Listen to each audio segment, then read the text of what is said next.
Tercera y última llamada. Si gustan tomar asiento, ya vamos a comenzar.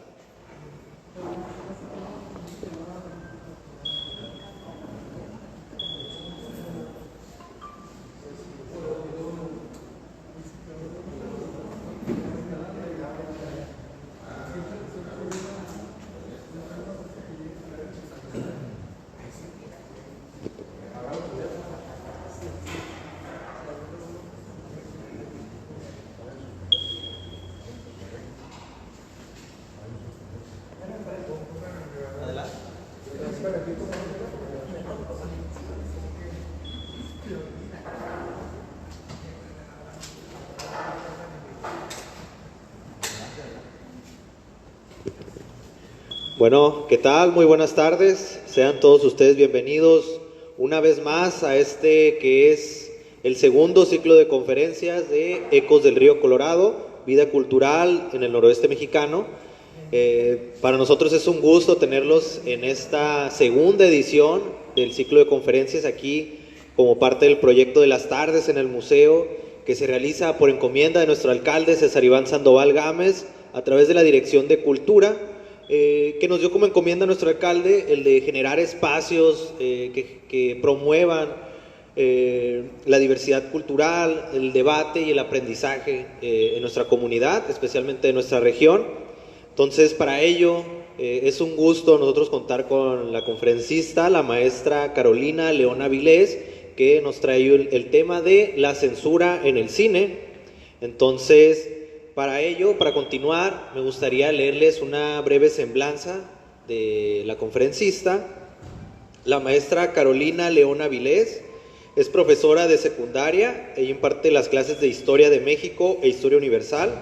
Es licenciada en Historia por la Universidad de Sonora, que se tituló por tesis, que lleva por título Cine y Sociedad en Hermosillo, 1934-1947. Tiene una maestría en Ciencias Sociales por el Colegio de Sonora, donde realizó la tesis titulada Allá en el Rancho Grande, la construcción del símbolo de la hacienda en el cine mexicano de 1935 a 1936. Ha tomado también distintos cursos y talleres como el taller de manejo de la voz impartido por el programa de educación continua, abierta y a distancia de la Universidad de Sonora, curso del uso de la ficción en la enseñanza de la historia impartido por el maestro Álvaro Vázquez Mantecón a través del Departamento de Historia y Antropología. Tiene curso de redacción de géneros periodísticos, tiene también el curso de cartografía para la historia de Sonora, ha participado también en el seminario Indígenas, Nación y Territorio en el siglo XIX mexicano y además en el seminario de Imaginarios y Política, Posibilidades de Análisis. Ha presentado ponencias también como la censura política y moral en el cine mexicano en el Simposio de Historia de la Sociedad Sonorense de Historia. También de una ponencia referente al Fondo de Títulos Primordiales del Archivo General del Estado de Sonora en el Coloquio Internacional Historia, Cultura y Medio Ambiente del Desierto de Sonora y Baja California. Tiene proyectos de investigación como Religión, Nación y Territorio en los Imaginarios Sociales Indígenas de Sonora, 1767-1940. También ha participado en distintos proyectos como el proyecto de radio El Baúl de Pesqueira, Gaceta Estudiantil El Chamizo, proyecto de digitalización de las memorias del 32 Simposio de Historia y Antropología de Sonora.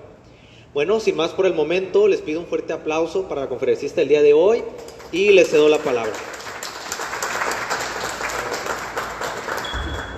Bueno, primero que nada, pues agradecer a los chicos por haberme invitado para inaugurar, ¿no?, un espacio tan, pues, de tanto aprendizaje, ¿no?, que sí sería muy bueno y que hacía mucha falta aquí en la región. Yo que soy maestra de secundaria sé que faltan estos espacios que involucren a la juventud, que vengan, que vean que la historia va más allá de hechos, de personajes, sino que análisis de una sociedad como lo es aquí San Luis. Bueno, me acaban de sorprender con esa reseña tan grande, ¿no? Yo no sabía que había hecho todo eso, pero pues sí, hemos tratado de estar presente en varios proyectos, más en mi etapa de estudiante, porque ya que entra uno a la vida laboral, pues se olvida, ¿no?, de aquello que te hace reflexionar, de aquello que te hace analizar la sociedad mexicana a través de la historia. Bueno, aunque está titulada, pues esta charla, esta plática, que espero no aburrirlos, está titulada como la censura en el cine, yo le agregaría algo, ¿no?, el nacionalismo y la censura en el cine mexicano. Y siento que esos dos conceptos van muy ligados, ¿no? Aquí yo voy a manejar para que vayan conociendo los conceptos, yo voy a manejar por estos 5 conceptos, ¿no? El cine, cuando hable de cine me refiero al espacio físico, al recinto en donde se proyectaba la película. Pero si hablo de cinematografía, entonces hago referencia a la producción e industria cinematográfica, ¿no?, a lo que hay detrás de ese espacio, de ese recinto, ¿no? Vamos a manejar el tema nacionalismo, que se entiende como una política del Estado, del gobierno, con la intención de difundir ideales, el ideal de lo que se quería como sociedad mexicana, ¿no? Y censura, más adelante la voy a definir lo que es la censura, 2 tipos de censura que hubo en el cine mexicano: la moral por parte de la Iglesia y la política por parte del Estado. El periodo que voy a estar tratando, y voy a ir y venir de la década de los 30 a principios de los 40, ¿no?, que va a ser desde 1930, ante la llegada del cine sonoro, del cine con sonido, del cine hablado aquí en México, hasta el inicio, los inicios de la época de oro del cine mexicano. La plática consiste en ir y explicarles un poquito el contexto nacional, pero también qué se estaba viviendo en el contexto regional, ¿no?, a través de la prensa principalmente, que era otro medio de comunicación bastante fuerte en la época, ¿no?, qué es lo que pensaban la prensa del cine y por ende, de cierta manera, pues la sociedad en general sobre la cinematografía que se estaba dando en ese momento, ¿no? Bueno, como muchos de ustedes aquí sabrán, e incluso pueden saber más que yo, sobre el contexto de la década de los 30, pues la década de los 30, de 1930, tanto a nivel nacional, regional, como a nivel mundial, pues está viviendo una coyuntura socioeconómica después de la crisis de 1929. Había una crisis financiera en Estados Unidos que va a desequilibrar no nada más a Estados Unidos, sino nosotros al vecino país y a nivel mundial, ¿no? México pues no iba a ser la excepción. Sin embargo, yo les voy a mostrar aquí un poquito cómo, de cierta manera, México, ante esa crisis financiera en Estados Unidos, va a reforzar un poco la economía del país a través de la industria del cine. Se va a aprovechar de eso. Bueno, la crisis pues se manifestaría en muchas cuestiones en Estados Unidos, económicas, políticas, pero también culturales, ¿no?, artísticas.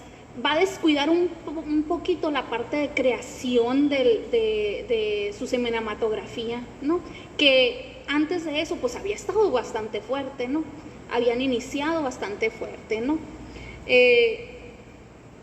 Aquí la industria del cine en Estados Unidos va a marcar la pauta de lo que se quería, ¿no?, mostrar. Sin embargo, cuando llega esta crisis, sabían que el público latinoamericano gustaba de las películas extranjeras.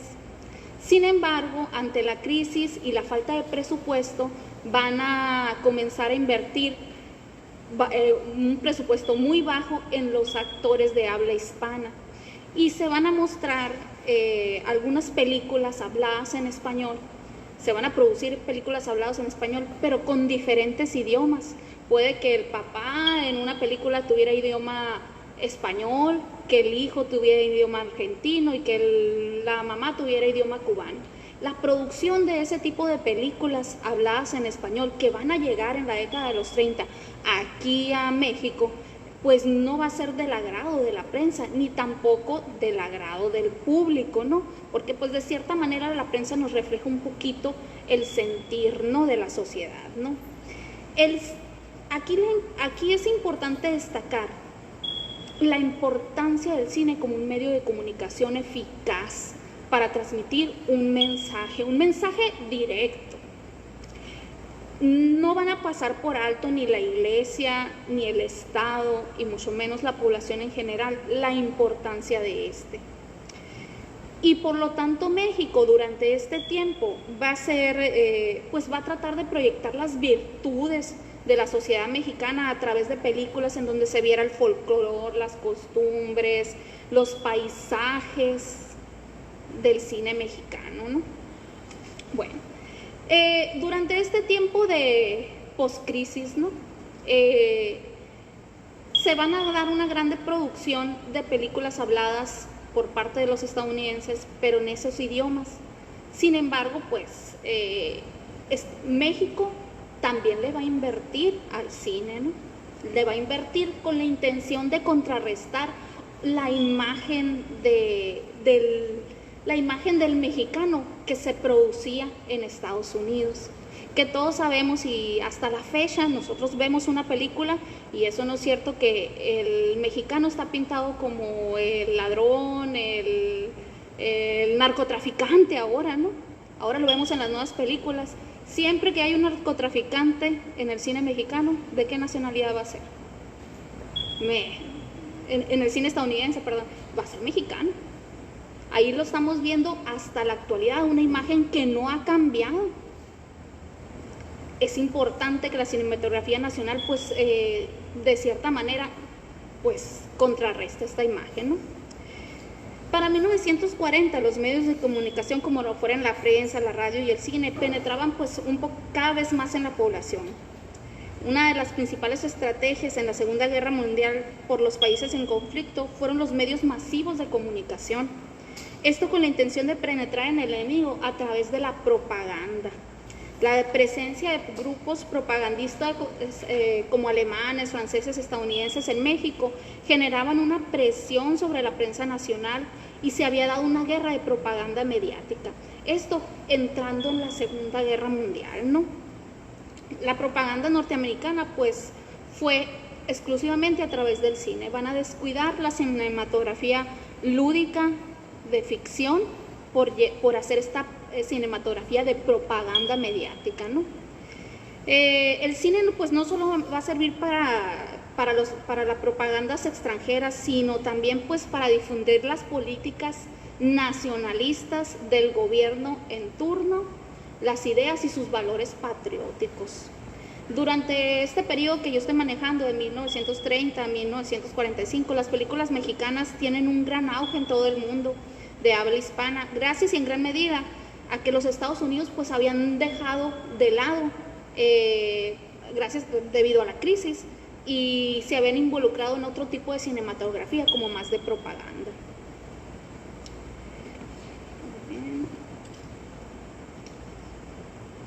El Estado va a aprovechar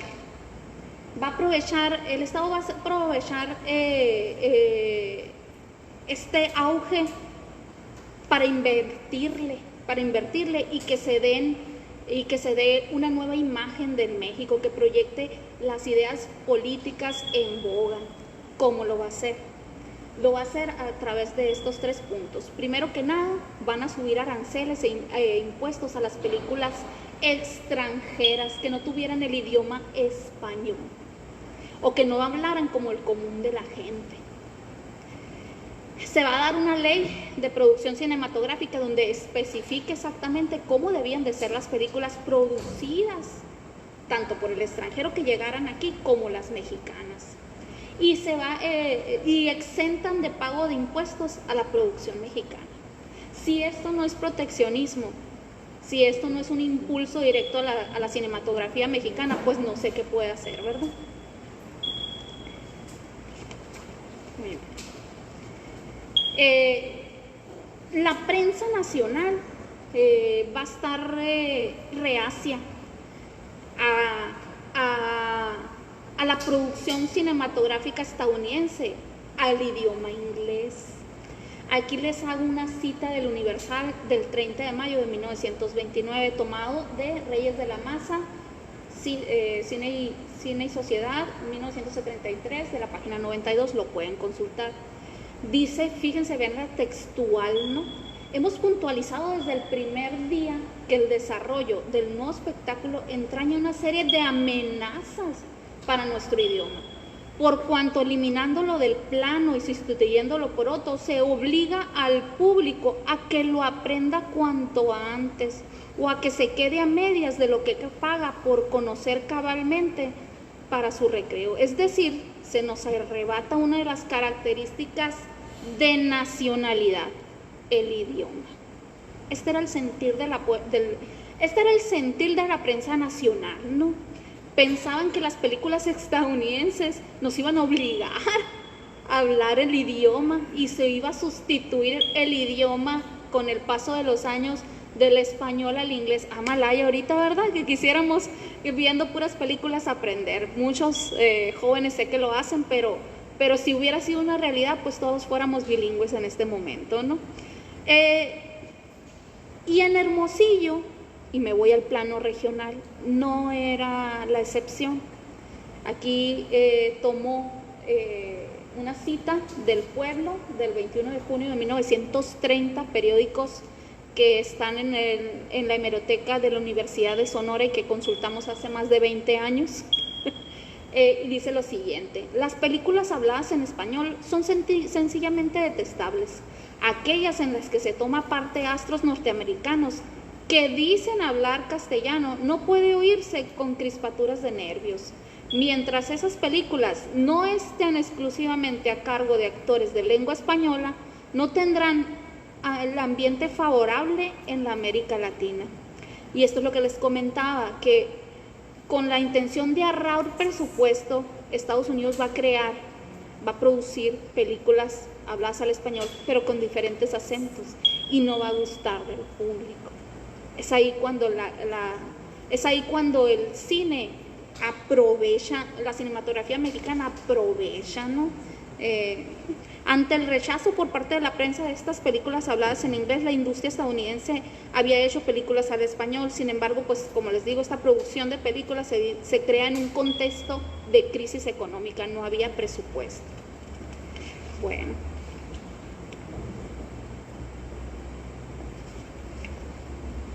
Y más adelante tengo otra cita que no la puse aquí, dice: los elementos intelectuales de la América Latina están haciendo una labor activa en contra de las películas habladas en español porque están estropeando el idioma según el criterio de algunos hablistas. Cita del Pueblo del 21 de junio de 1930. Estas citas que les acabo de leer, las dos últimas son de la prensa local de Hermosillo. Y no se hablaba de otra cosa durante la década de los 30. Había editoriales dedicadas exclusivamente a hablar sobre cine y cinematografía. Muy bien. Se tornó un asunto importante proteger la industria cinematográfica, no solo en cuestiones económicas, sino también protegerla y utilizarla para dignificar al mexicano en el extranjero. En la cinematografía extranjera, principalmente la estadounidense, la imagen del mexicano siempre había sido negativa. Es común que reflejaran al mexicano como un borracho, ladrón, asaltante, enamorado, celoso, como es el caso de la película The Mexican Fate, ¿no? Como la fe del mexicano, en donde Tony Pérez, uno de los protagonistas o villano, por así decirlo, era un trabajador mexicano en un rancho del oeste estadounidense, que se enamora de la hija del propietario, quien tenía un novio norteamericano. al ver que su amor ya tenía pues dueño, ya tenía otro enamorado, un día intenta violarla, pero es sorprendido y entregado a la policía. Este tipo de películas abundaba sobre la época, y es por eso la preocupación constante del gobierno de dignificar esa imagen del mexicano, ¿no? Muy bien. Les voy a hablar un poquito más del contexto sonorense. Pues el contexto sonorense se va a dar durante el tiempo en que el gobernador Abelardo L. Rodríguez dicta su mandato en Hermosillo. Se da un discurso de modernidad y de progreso, que creo que en otras charlas aquí ya lo han hablado, como Abelardo trae una política de modernizar el estado de Sonora, y lo hace a través de varias construcciones. La presa, esta imagen es más reciente, la rescaté de internet desde 1983, el museo y biblioteca de la Universidad de Sonora, pero también se va a dar la construcción del cine Sonora. El cine Sonora a nivel nacional, ya no hablamos de regional, era el cine con mejor tecnología de punta, porque incluye el bitáfono. ¿Qué es el bitáfono? El bitáfono va a ser lo que le va a dar sonido a las proyecciones. Y requería de una instalación especial. Ese recinto que se va a crear en la década se va a empezar a construir en la década de los 40, ese recinto fue el primero en tener aire acondicionado. Las butacas estaban acolchonadas, según lo que he leído anteriormente, ¿no? Bueno, el discurso de modernidad y de progreso de Abelardo L. Rodríguez se centra en la representación material y física del progreso, de construcciones y de obras grandes, que se supone iba a marcar una nueva era, una nueva época en Sonora, ¿no? Sin embargo, el general Rodríguez pues tenía una visión empresarial, era un estadista riguroso, y se va a ligar de cierta manera con la cinematografía mexicana, porque va a invertir en les hago el listado de todas las inversiones que tenía el general Rodríguez, que tenían que ver con productoras cinematográficas. El Crédito Cinematográfico Mexicano era inversionista, Estudios Tepeyac, Asociación Mexicana de Exhibidores AC, Distribuidora Mexicana de Películas, Producciones Tepeyac, Diana Films, Productora Atlas, Impulsora de Cines Independientes, Circuito del Pacífico, y la última, Compañía de Cines del Noroeste, a la cual pertenecía el Cine Sonora. Aquí estamos hablando y debemos de hacer una reflexión. Si un gobernador que traía una idea de progreso estaba invirtiendo en el cine, era porque era algo importante, era una producción que estaba en incremento, que estaba haciéndose cada vez más fuerte, ¿no? General Rodríguez pues también tenía casinos, le gustaba invertir en las cuestiones lúdicas, ¿no? Las empresas pues anteriormente mencionadas serían empresas a nivel nacional. Sin embargo, según Barrera, a nivel local en Hermosillo creó con los socios Miguel Bujarán y Alfonso García González la Compañía de Cines del Noroeste, la distribuidora de películas del Noroeste y Circuito Cine Sonora. Serían las empresas que van a controlar el surtido y programación de las películas que se transmitían en el Cine Sonora. O sea, en El centro de la ciudad se va a plagar de cines durante la época de los 40 en Hermosillo. No bastaba con un solo cine para atender a toda la población que gustaba de ese recinto, de ese cine, de ese espacio lúdico donde podían ir a relajarse con toda la familia, en los tiempos en donde había matinés, que ya no las hay, ¿no?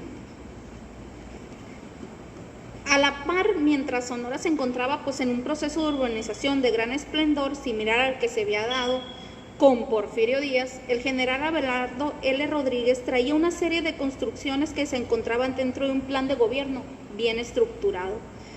Por otra parte, de manera independiente nacía el cine, que si bien aunque era un proyecto personal del general, estaba permeado de ideas del ideal de nación y encajaba en los proyectos de progreso. El paso del cine mudo al sonoro significó una relación pues más directa entre el contenido y el mensaje de las películas y el espectador. Y durante ese tiempo también va a haber otro cine en Hermosillo, el cine Noriega. El cine Noriega, que en un inicio va a ser teatro, va a ser el teatro más grande en Sonora, que a la llegada de la nueva tecnología del cine, del megáfono, del bitáfono, todo esto se va a adaptar. Tuve la oportunidad de entrevistar a María Teresa Noriega de Arias, heredera del cine Noriega, y ella nos cuenta un poquito aquí en esta cita, ¿no?, de qué es lo que ella veía y recordaba del cine Noriega, ¿no? El cine era un teatro, ¿no? Cuando vino el cine le pusieron la pantalla de cine, pero cuando venían compañías de operetas, de zarzuelas, quitaban la pantalla y ya se hacía teatro porque no había auditorio, no había nada. Era el único lugar donde podían presentarse. Mire, ustedes que no lo conocieron, era la luneta muy chiquita, a los lados los palcos muy bonitos, así todo chirriguresco, pintados de dorado, y después los palcos seguían al primer piso, segundo piso, luego galleta, eran 4 pisos en total con la gallera. Era luneta, palco, piso, segundo piso y gallera. Y así nos describe un poquito una de las herederas del Teatro Noriega hace ya algún tiempo, de qué era lo que ella recordaba de ese cine tan famoso.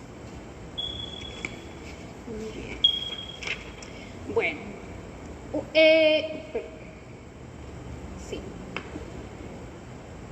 Muy importante mencionar que el Estado, independientemente de que le estuviera dando un impulso, una protección a la industria del cine, pues tenía que reglamentar. No podían dirigirse así solos, sin reglamentos, sin especificaciones.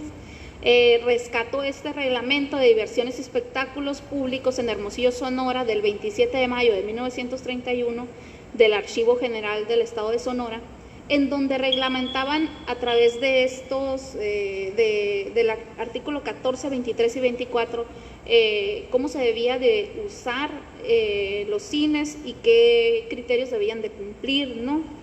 El artículo 14 trata sobre las condiciones de higiene e iluminación que debían de tener los cines, siempre y cuando las circunstancias de las salas cinematográficas no fueran propicias para que se dieran indecencias. Controlaban la luz, controlaban las lámparas de aceite para que la iluminación pues no propiciara otras situaciones dentro de los cines como tal, ¿no?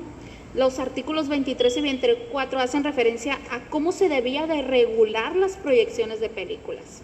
Los dos indicaban que son las autoridades, ya sean nacionales o locales, las que debían de revisar las películas. Esto con la finalidad de que en el mensaje transmitido no manifestaran tendencias ideológicas y, sobre todo, un asunto tan recurrente a principios de los 30 como fue la denigración del sentido patriótico mexicano.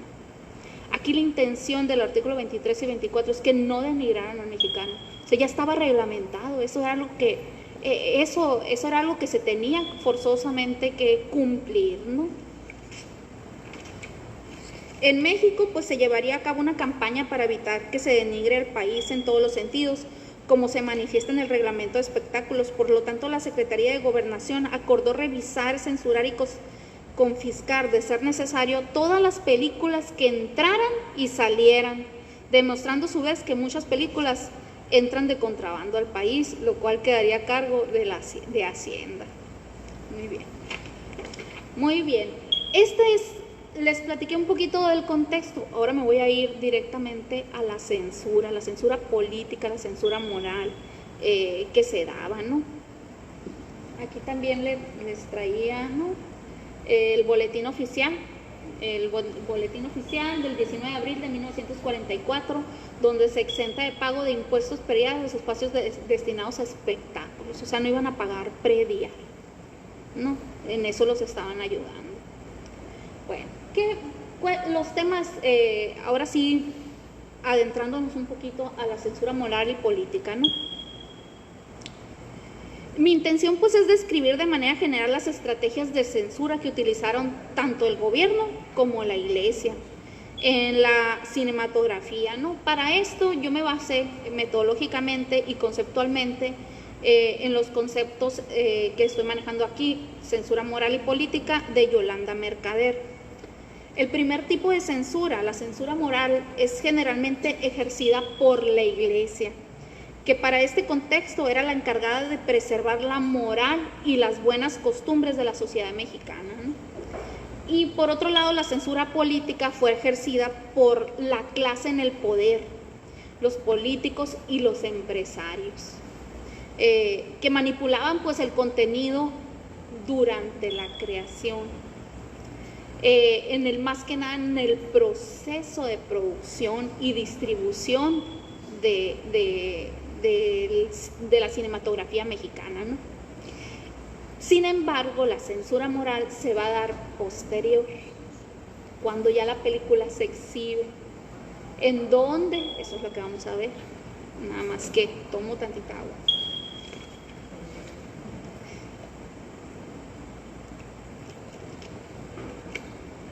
¿Qué cuestionaba la censura moral?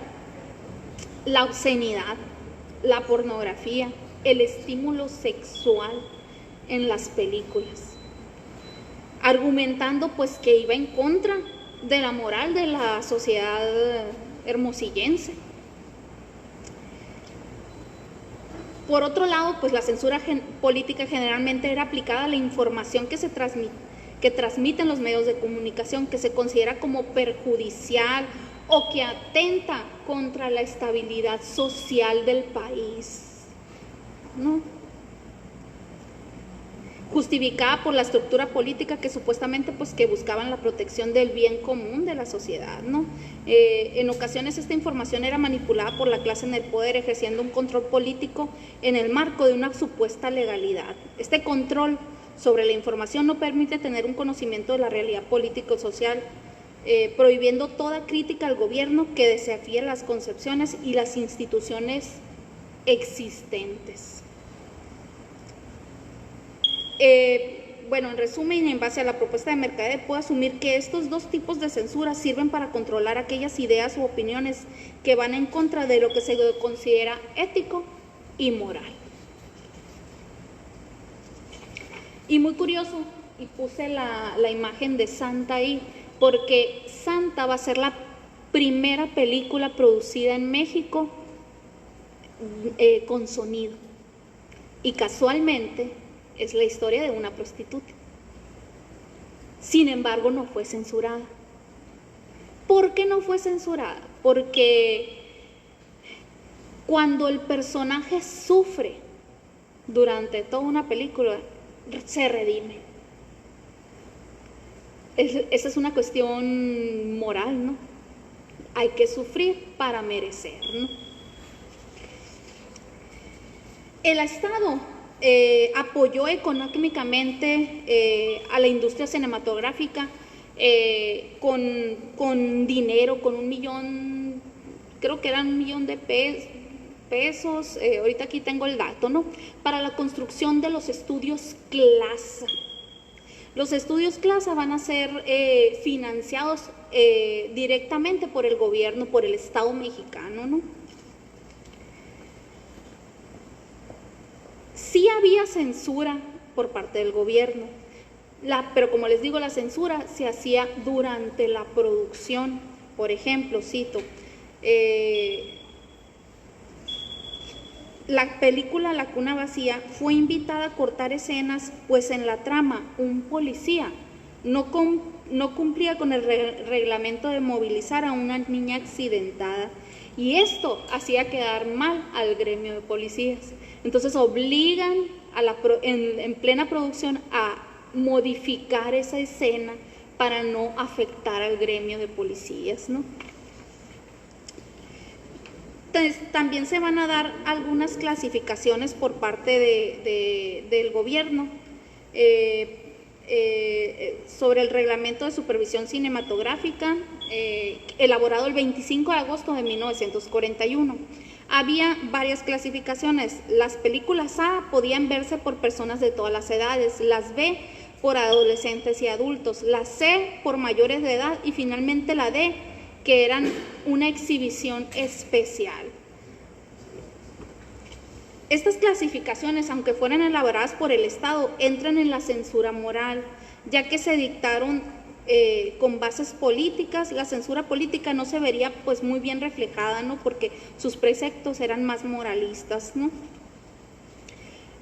En cuanto a la censura moral, vamos a ver clasificaciones de películas, y espero hacerlo un poquito más grande, ¿no? Tomadas de el Sursum, periódico católico de la Juventud Sonorense, ¿verdad? Así es. Pues, y van a dar estas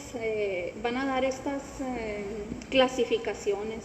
Apreciaciones sobre películas cinematográficas tomadas del boletín de la Legión Mexicana de la Decencia. Y ahí empieza con la clasificación A.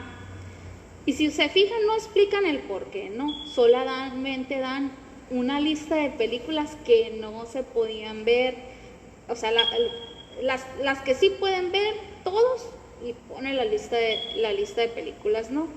Que volveremos, 2 veces 2, La Virgen que forjó una patria, etcétera, etcétera.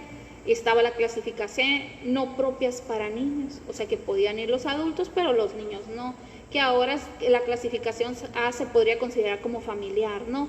Y existen actualmente también las clasificaciones, se siguen dando.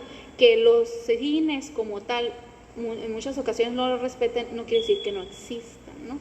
Que los jóvenes de ahora deciden entrar a esas películas, pues no quiere decir que no existan, ¿no? La clase B2, no propias para jóvenes, o sea, la clasificación B ya era de plano lo que no se podía ver, ¿no? Y pongo la imagen completa porque se me hace muy curioso que, pues, independientemente que hubiera clasificaciones y que se proyectara aquí, que se difundieran por medio de este periódico católico, les parecía más alarmante que vieran una película determinada a que tomaran, porque claramente ahí se ve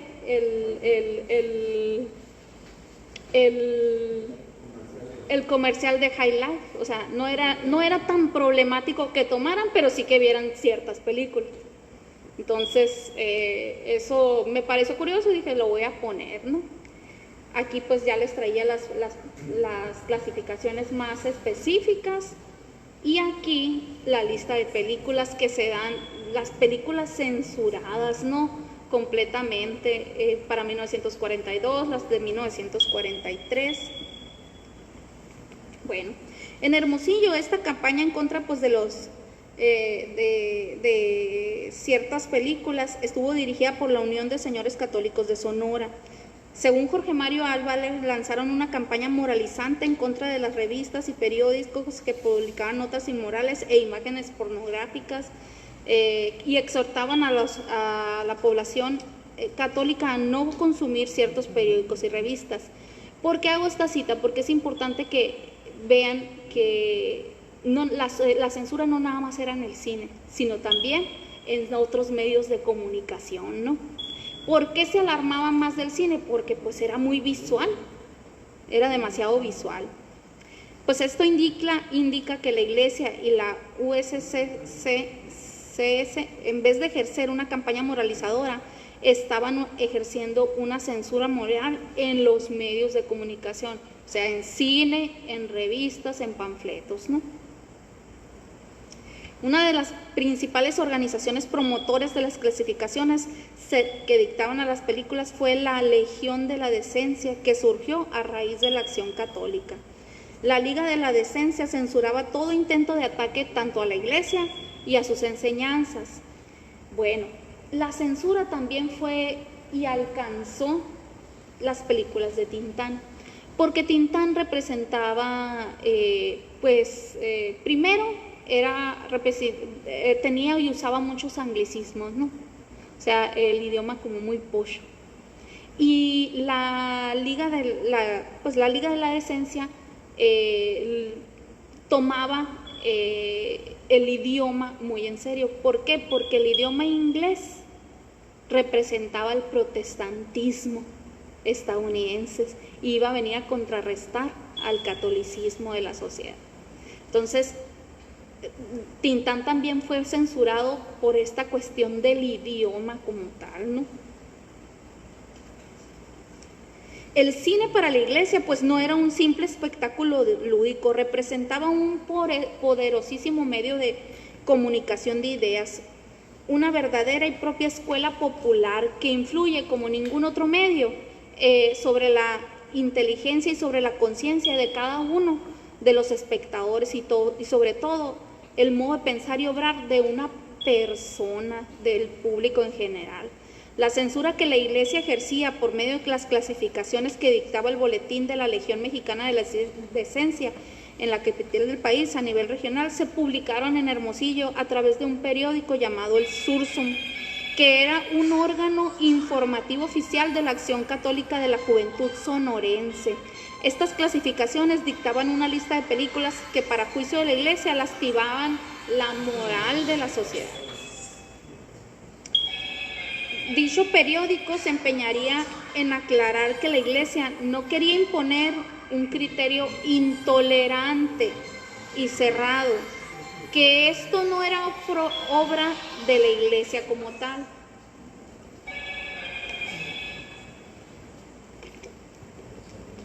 Bueno, no era obra propiamente de la Iglesia, dice, sino que eran obra de los individuos que pertenecían a la Iglesia. O sea, ahí había una doble moral. No soy yo quien te está censurando, te está censurando individuos católicos que pertenecen a nuestra Iglesia, ¿no? Asimismo, pues, el editorial del Sursum en muchas ocasiones tuvo editoriales completas a la prohibición de las películas. Como anteriormente lo mencionó, pues las clasificaciones de las películas eran tomadas del boletín de la Legión Mexicana de la Decencia, que era parte de la Acción Católica Mexicana. Tal actividad de revisión y clasificación debía de ser desarrollada bajo la dirección, responsabilidad de un sacerdote expresamente designado por el episcopado.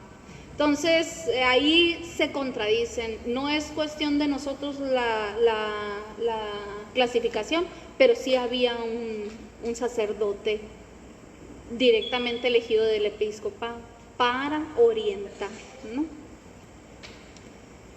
Según Anel Hernández Sotelo, la Legión Mexicana de la Decencia no solo clasificaba las películas, sino también creó un código de producción para las películas. O sea, intentó lo que el Estado también hizo en muchas ocasiones, intervenir en la producción de la película, no después de, sino durante la producción de la película. Y cito, ¿no? La Legión de la Mexicana de la Decencia había escrito ya su código de producción para la cinematografía, en el cual estaba dividido en 16 apartados.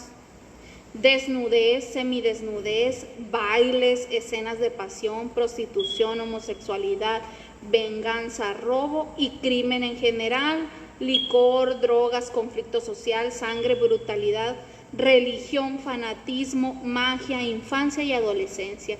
O sea, prácticamente abarcaba todo, ¿no? Cada uno de estos apartados contenía información detallada de lo permitido y de lo prohibido en la exhibición fílmica, obviamente con énfasis del carácter moral del código de producción, ¿no? Bueno.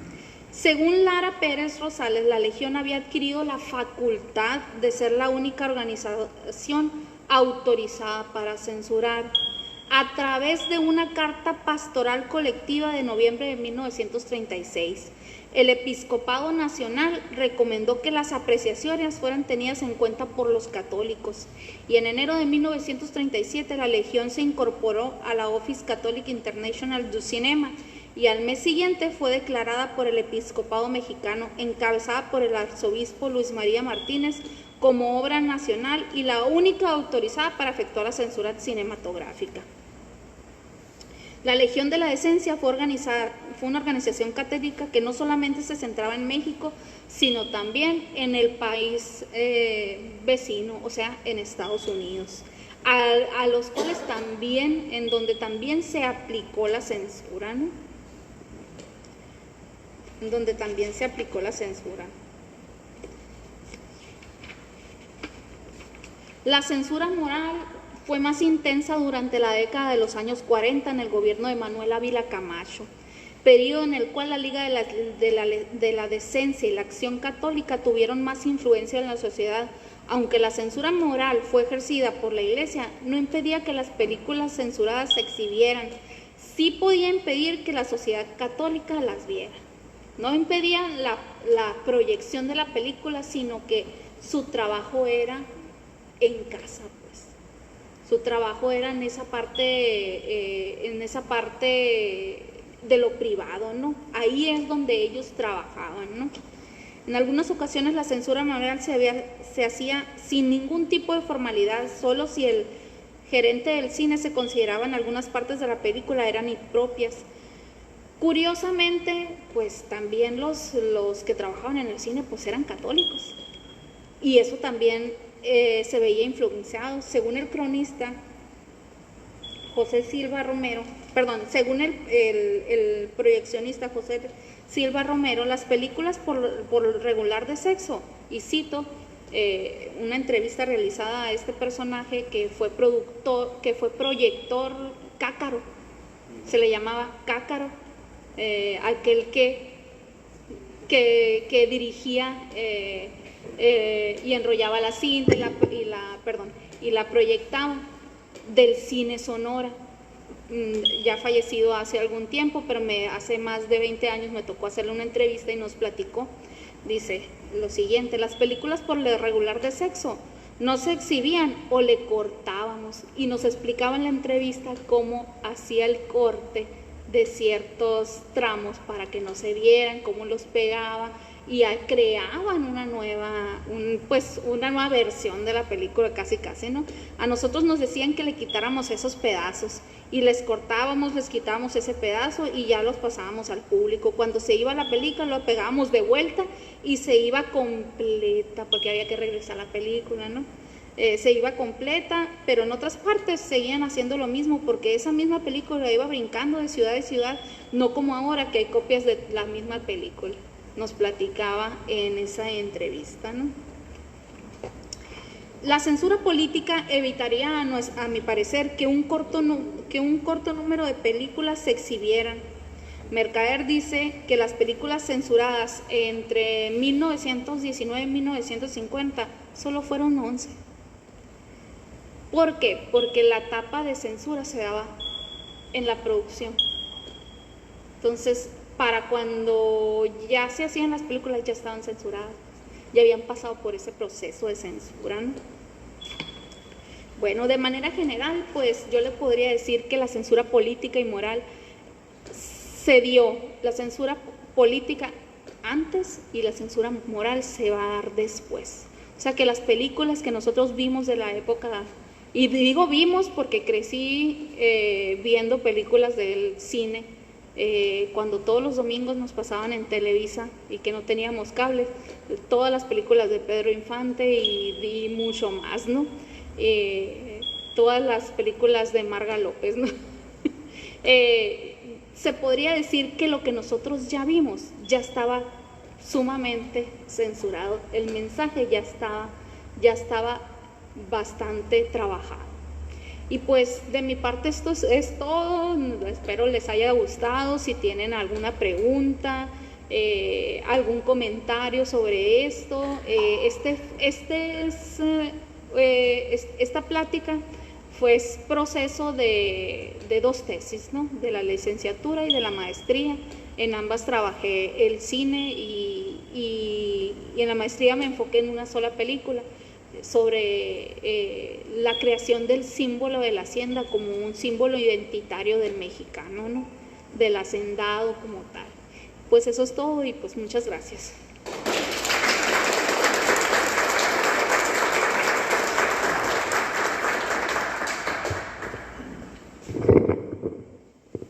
Bueno, entonces aquí abrimos el espacio de preguntas, comentarios. ¿Usted, maestro? Adelante. ¿El micrófono está bien? Está bien. Solo para felicitarla por su presentación tan educativa y informativa, porque no teníamos la información, y por venir a enriquecer este espacio de conocimientos y de cultura, que este es el museo, ¿no? Un espacio donde vamos a venir a compartir la cultura y el conocimiento. Gracias. Sí. Me interesó mucho cuando vi en este artículo de la conferencia, que pensé que iba a ser más amplio el periodo, ¿no? La verdad, yo pienso que en México fuimos afortunados en cuestión de cine. O sea, en un lugar estamos a un lado de más grandes productores de películas y la tecnología permeaba hacia México. Por el otro lado, sí es cierto que había una censura, en todos los países había censura, en Estados Unidos había censura. De hecho, en Estados Unidos la Liga de la Decencia de Estados Unidos era mucho más activa que la de aquí de México. Allá se ponían en el cine y no dejaban entrar a la gente, bloqueaban los cines que pasaban una película que ellos consideraban que no era apropiada. Aquí en México la censura no fue tan drástica como por ejemplo Argentina. En Argentina no se podía besar una pareja en una película. Y esto duró hasta el inicio de la televisión. En las series televisivas que se pasaban en Argentina no se podía besar. España estaba peor, con el franquismo.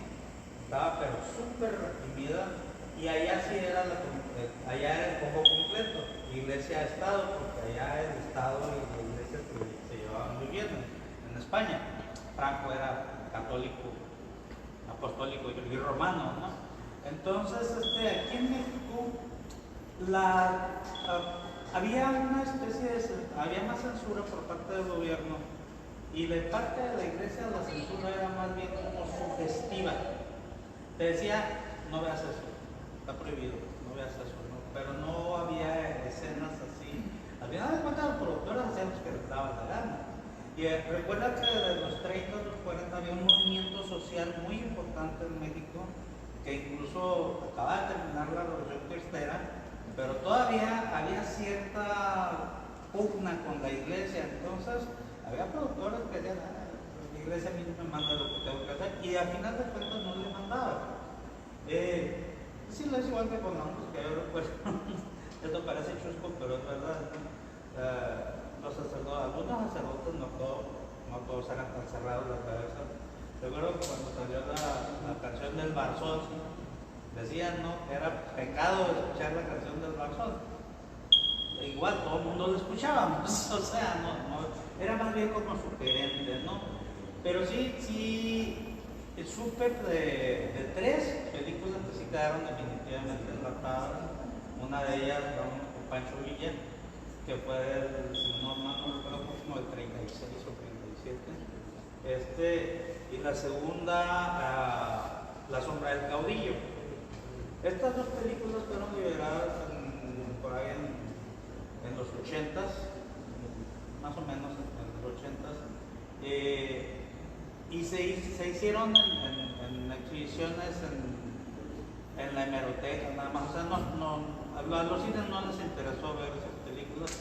Y hay otra película que no recuerdo el nombre, pero era el nombre de un personaje, que esa sí se quemó en el incendio de la filmoteca y nunca, no vamos a saber cómo fue, ¿no? Pero creo que son las únicas 3 películas que yo he sabido que en México se quedaron enlatadas completamente, que no se podían ver.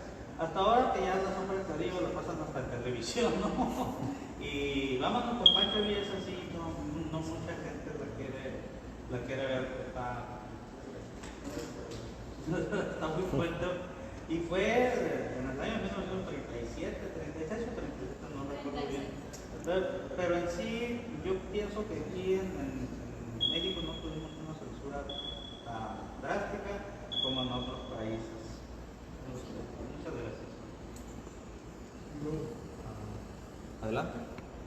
¿Usted cree que la censura ya casi no existe? O sea, que ya hay una libertad, si no absoluta, si muy avanzada con respecto a escenas que se puedan ver o no ver, como que se ha liberado todo eso, pues, las limitantes que hacía la censura. Realmente, sí. Ahorita actualmente pienso yo que, ya hago la pregunta también, ya casi no existe, ¿no? Pues yo podría decir que de cierta manera hay una censura moral, porque por ejemplo las clasificaciones que siguen existiendo. Si yo me meto ahorita a la página de Cinépolis y busco una película de clasificación, no sé, y quiero llevar a mi hijo, no me lo van a permitir, porque son cuestiones morales, ¿no? De que probablemente tenga mucho contenido violento o sexual que para un menor de edad no esté permitido. Pero si al final de cuentas yo quiero y permito que mi hijo la vea, pues aunque yo quiera, no lo dejo entrar. Entonces de la censura aún existe. Que sí, que haya plataformas ahora con la llegada del streaming, de Netflix y todas, HBO y todas esas plataformas, y que sea un contenido ilimitado, que solamente te pongan una leyenda, pues sí nos hace pensar de que no existe, ¿no? O sea, que ya no hay límites. No hay límites en el interior de la casa, pero en los espacios públicos, como las salas de cine, todavía existe la censura porque existen clasificaciones. ¿Realmente sirvió? En los años 30, 40, 50, ¿sirvió la censura para algo? Sí, yo digo que sí en cuanto a estas clasificaciones que hacía la Liga de la Decencia, porque había personas que sí eran católicas, que sí profesaban ciertas ideas o valores, ciertos valores, ideales moralistas de la Iglesia, que obedecían. No estamos diciendo que la censura que ejercía, por ejemplo, la Liga de la Decencia, a llegar a todos, pero sí a una gran cantidad de la población, ¿no? Sí, hasta la fecha, por ejemplo, yo no podría decir que personas de avanzada edad no ven las películas ficheras. Ya ve que hay un canal de cine mexicano y no se atreven a ver las películas de ficheras. ¿Por qué? Por los desnudos, por el sexo explícito en las películas de ficheras. Entonces, la censura moral sí existe porque es propio de cada persona. Ajá. De hecho, no son cine de ficheras, es sexy comedias. Tiene una definición. Sexy comedias. Sexy comedias. Bueno, todos los días se aprenden algo. Muchas gracias. Sí. Decía que en México no hubo censura tampoco por la iglesia. Hay que recordar que en los años 40, el gobierno de Ávila Camacho, mi gran hermano, hay un concepto que se llama nuevo nivel de derecho de dictadura. Entonces, En este modo vivendi, el Estado y la Iglesia se emparejan mucho en su proyecto, sobre todo el ideal de la nación. Entonces, las películas mexicanas se producían en espacios del gobierno, con financiamiento del gobierno. Entonces, si tú ves las películas del siglo de la época de oro, todos los valores morales que proyectan son parte de como parte de la Iglesia contra el Estado. Entonces no necesitaba la Iglesia no censurarlo porque el Estado lo hacía. Pues hay un emparejamiento ahí en el modelo sobre la identidad dominicana. El mexicano tiene que ser guadalupano, el mexicano tiene que hablar español por parte de la Iglesia, pero también por parte del gobierno mexicano tenía una idea de cómo se debe comportar el mexicano. Entonces no era tan fuerte censurar a la Iglesia porque el gobierno ya lo hacía. Había un control sobre esto que le beneficiaba a la Iglesia. Lo que va a hacer clasificación a las películas, va a decir para que no vaya el católico a las iglesias, a las películas. Pero a diferencia de lo que es Argentina, donde sí había una sociedad muy politizada, ahí sí había un control claro. En España la iglesia gobernaba, era parte del gobierno constitucionalmente hablando. Pero aquí no somos entes muy distintos, pero que están en un mismo camino, compartiendo ideales de cómo es la sociedad. Por eso no hay tanta fuerza que le echen en el sentido de esto, pero como dice ella, las películas cuando ella estaban recortadas, censuradas. No necesidad de hacer boicot como en Estados Unidos de que tienen Instagram. Sí, en Estados Unidos allá sí estaban duros los de la Liga de la... Pero aquí estamos en una sociedad que es 90% católica. ¿Sí? A lo mejor uno lo percibe porque está más de frontera, pero aquí en el sur del país, donde la iglesia tiene un control sobre la ciudad, sí funcionaba esas recomendaciones no ver la película. De hecho, siguió un mismo esquema hasta los años 70, donde incluso el gobierno tomó la producción de cinematográfica, el Instituto Mexicano del Cine, que produjo la mayor parte de las películas que se produjeron en los 70, y eran películas muy fuertes, pero con una temática, ¿sabes de qué? Habla de todo, critica todo, pero no critiques a mí, al que estaba en turno. Nada más dejo que critican a los de antes, no hay ningún problema, critica a los de antes, pero critica a todo el mundo, menos a mí. Entonces, sí, había esta sensación de que no había censura, de que era totalmente libre, pero no era cierta.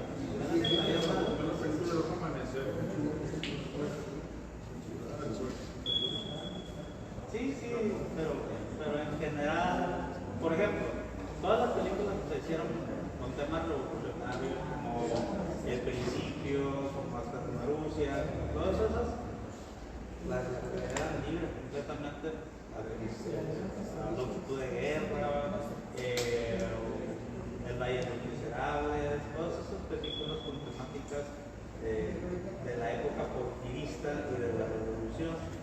Eran bastante fuertes y sin embargo no tenían las clasificaciones la A, B, C, nada más.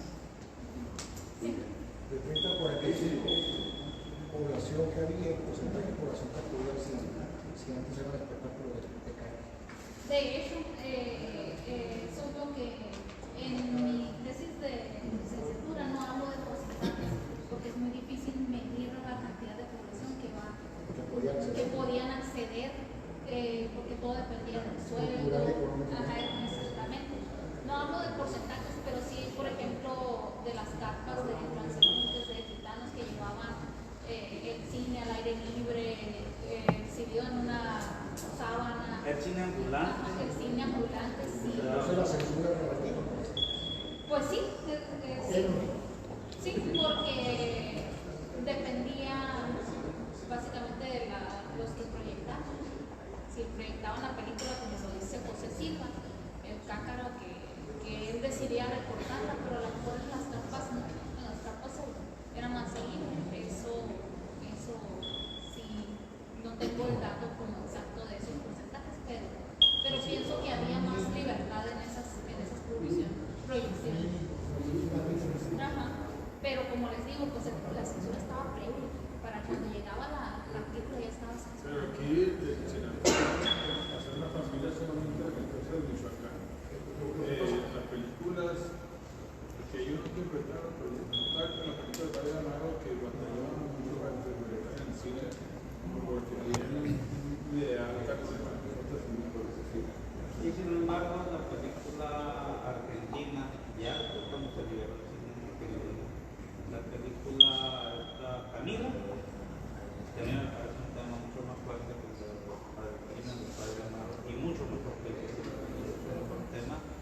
se absorbió.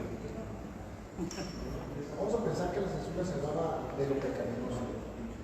¿Qué era lo pecaminoso?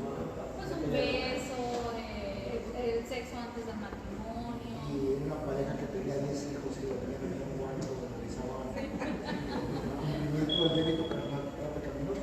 Pues No no. la censura relativa. Por eso les puse el Sí, lo relativo. Entonces, es un incongruencia lo relativo. Sí, porque también, por ejemplo, ahí venían, ¿no?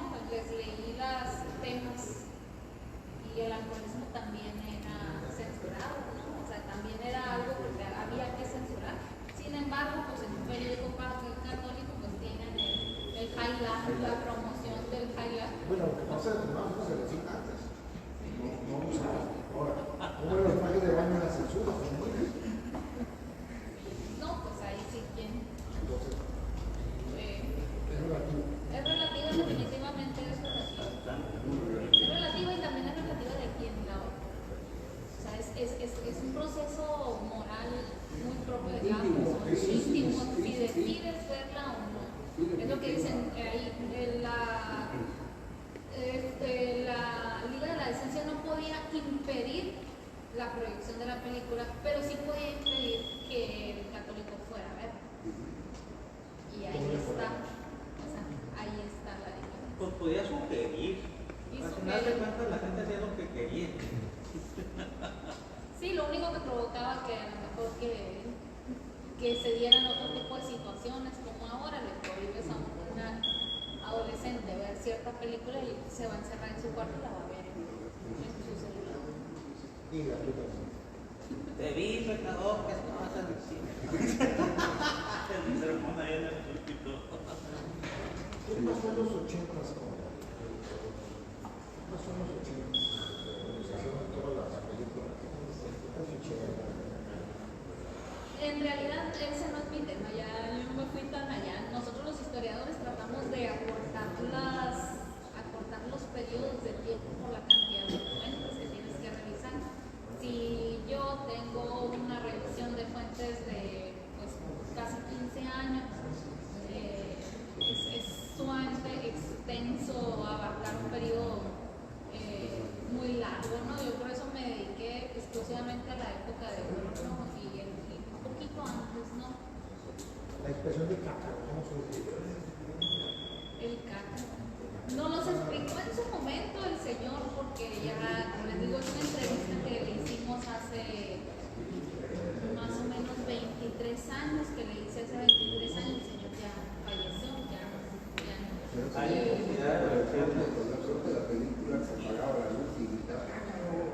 Sí, pero O sea, que en el momento la transmitieron. hay dos versiones grandes. La primera la leí yo en el libro de Armando Jiménez, historiador y todo Armando Jiménez, que decía que la leyenda surgió en el cine, ¿cómo se llamaba? El cine Aurora, de la Ciudad de México, uno de los barrios de el camarada que proyectaba las películas pues, estaba picado de viruela. Y pues cada película se proponía de 2 o 3 rollos, o a veces 4 episodios de duración, ¿no? Famoso intermedio. Sí, entonces tenía que tener un proyector, una película. Y a veces el famoso cácaro, no, se iba a echar novio con la que vendía boletos, ¿no? Con la computera. Entonces, cuando se apagaba la imagen por algún motivo, que se acabó el rollo y no puso el otro enseguida, así, entonces la gente empezaba, cácaro, déjalo, cácaro. Y ahora, hace una semana, precisamente leí algo, la misma historia, pero ubicada en el cine Juárez de Guadalajara. Yo creo que es más realista la del cine Aurora, que he oído mucho Que venía de ser cacarizo por la vida. porque estaba cacarizo. Una pregunta, el nombre de la revista que orientaba a la censura. Sursum, la juventud. Sursum, ¿qué significaba? La juventud. Aquí el espectro es. Me puede decir, Sursum, ¿qué significa? En latín es Sursum. Sursum.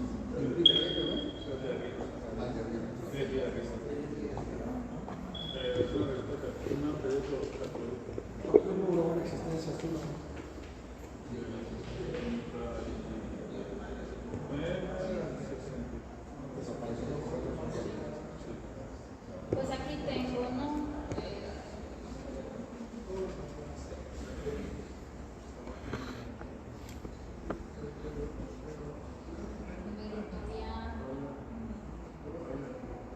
Esa.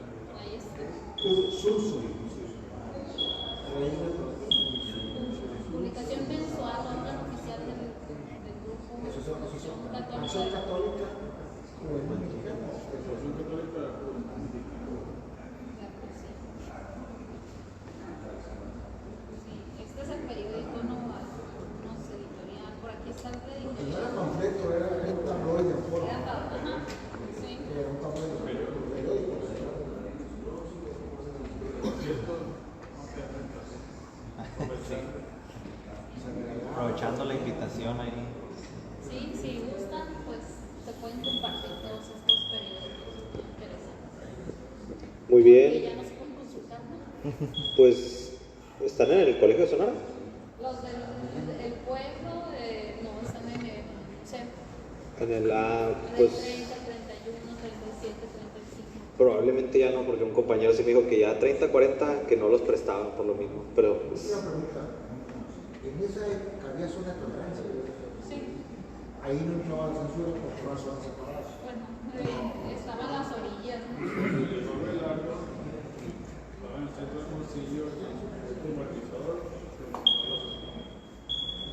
pero si había campañas de ¿Cómo definían la ubicación, la circunvalación, qué hacían el perímetro? el centro de Hermosillo empezaron a identificar con esa obra, a pavimentar, a subir el sistema predial y empezó a ver de ahí que a las orillas de todo el distrito de la ciudad y varias lados lo que es hoy en Madrid. Ahí no hacen censura. Si había, por parte del gobierno de Abelardo, sí una censura, una campaña normalizada contra pues en todo el estado, Sí. pero Aquí se lo hicieron últimamente porque se tiene. si no, desde ese viene es municipal.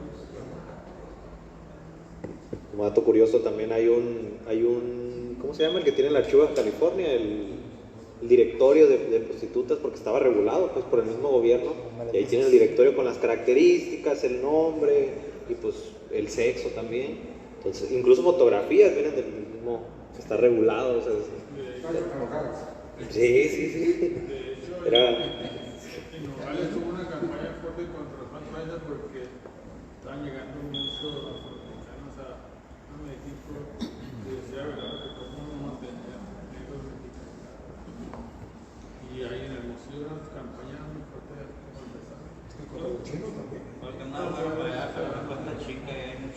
sí, pues aquí también permaneció también una liga, una especie de liga moralizante. Sí hay registros de eso en los periódicos. Aquí en San Luis también hubo ese tipo de ligas, marchas en contra de los bares, todo esto, que había más bares que escuelas. Entonces, pues también llegó ese tipo de efectos desde, pues que también sucedieron en Hermosillo, Nogales, en distintas partes de México, ¿no? Entonces, no sé si alguien tenga una última pregunta ya para finalizar, comentario. Adelante, ya para finalizar. Yo tengo, me gustaría saber su opinión como historiadora del cine. ¿Qué opina sobre las actrices que iniciaron su carrera a los 15 años sobre desnudos dentro del cine y que cuando se volvieron personas mayores evitan hablar de ese tema? Como por ejemplo Sasha Montenegro, Maricruz Isela Vega, Meche Carreño, que ya murió, y Marisa Olivares. Pues, de hecho, hay muchas actrices mexicanas, ¿no?, que iniciaron en prostíbulos, en tables y todo. Yo en lo personal y de manera personal, pues creo que es muy respetable, ¿no?, que si en sus inicios pues hicieron tal vez en contra de su voluntad o porque la industria así lo pedía, ese tipo de películas, y en una edad antigua no quieren hablar de eso, pues es respetable, ¿no? Nos podemos saber que se vieron obligadas o orilladas a hacer para poder entrar en la industria, porque en realidad pues son buenas actrices. No demerita su trabajo actoral el solo hecho de que hayan tenido desnudos en ese tipo de películas sexy comedias que me comentas, pero Ya pues dentro de el cine de ellos era cine artístico. Ajá, sí. El sexo y comedia fue después de finales de los 70.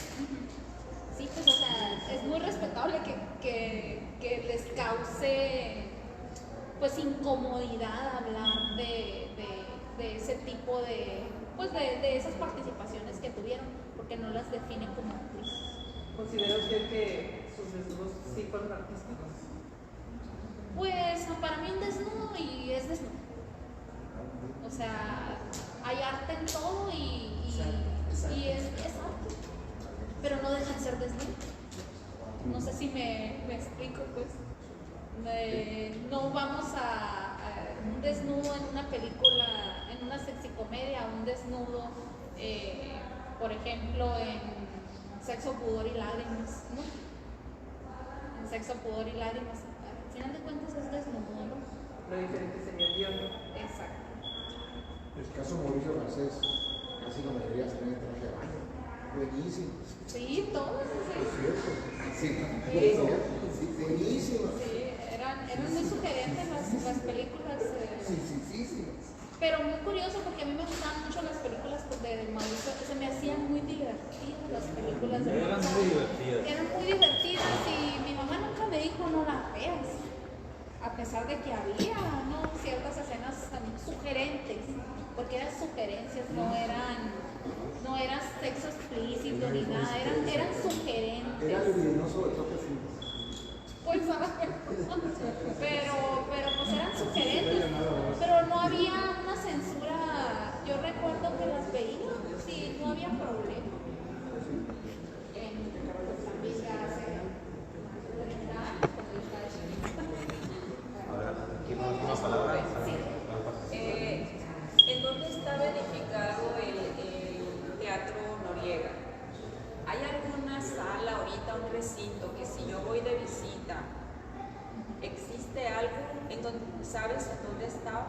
Sí sé, pero ya no existe nada. ¿Qué hay ahorita ahí? Ahorita que está parte del colegio de Sonora. Sí, ¿verdad? Una biblioteca nueva, está por la Cerdán. Por la Cerdán, enseguida del banco. Entre Garmendia entre Cerdán Garmendia, por ahí está.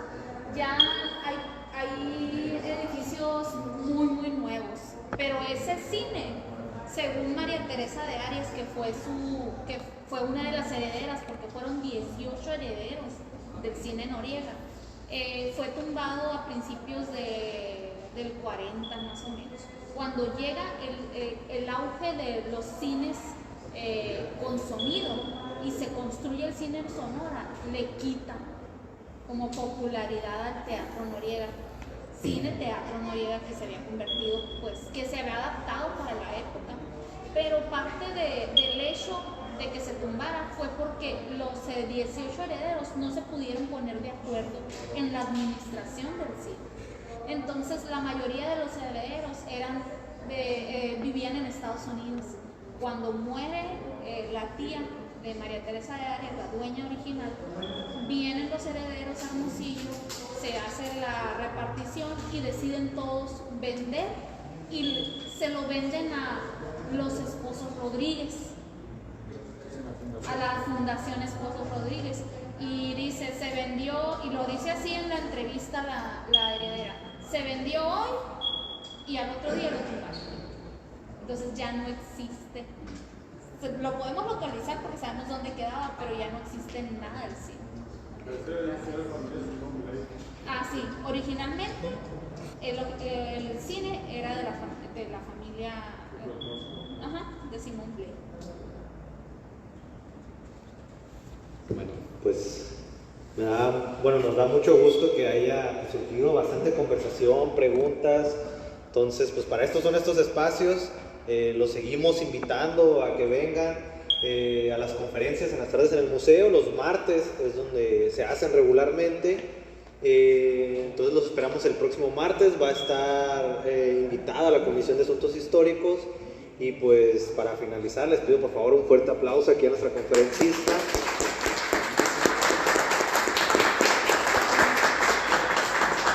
Y pues les agradecemos el haber